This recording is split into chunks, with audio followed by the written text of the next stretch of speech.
मेरे प्रियो, मैं एक दृष्टांत सुनाता हूँ। एक भला मनुष्य था, वह किसी राज्य का तथा कथित राजा था। उसका भी सामाजिक हम जैसा ही अर्थात सुख दुख भोगी जीवन था। वह मनुष्य ही था और बिल्कुल जन सामान्य की मानिंद ही उसके अपने घर में भी पारिवारिक कलह झगड़े आदि हुआ करते थे। हालांकि यह सामान्य लोगों के जीवन से निश्चित रूप से अधिक थे। अर्थात सौतेली माता और वह भी दो दो, अर्थात उस पुरुष के पिता की तीन तीन पत्नियां थी। मैं यह सारा दृष्टांत संक्षिप्त में समझाता हूँ या विवरण करता हूँ। जिन्हें परमेश्वर ने बुद्धि का आत्मा प्रदान किया है या बुद्धि का प्रकाश दिया है, वे समझ पाएंगे कि परमेश्वर का आत्मा क्या स्पष्ट करना चाहता है। कालांतर में उस पुरुष का विवाह भी हुआ। तब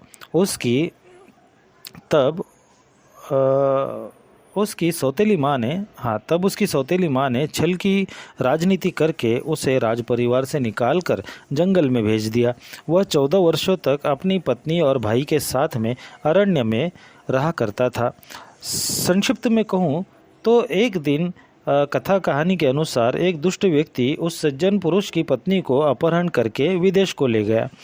और यहाँ भी वह सज्जन पुरुष मानवों की सहायता ढूंढने की अपेक्षा जंगली जानवर और वनवासी जानवरों की सहायता से उसकी पत्नी को लड़ झगड़ कर वापस लाने का प्रयत्न करता और वापस ले भी आया। फिर वह उस दुष्ट का निवास स्थान जला देता है और अपनी पत्नी को वापस ले आता है। परंतु अपनी पत्नी को लाने के बाद वह उस पर कतई विश्वास नहीं कर पाता कि वह अब एक पवित्र स्त्री है, क्योंकि वह एक परपुरुष के सहवास में रहकर आई है। उस कारण वह उस पर विश्वास नहीं कर पाता, जबकि एक अवतारी पुरुष संपूर्ण सत्य से अवगत होता है। वह सारी जीवनी को और जीवन यात्रा को किसी की भी एक क्षण में ही देख पाने की क्षमता रखता है।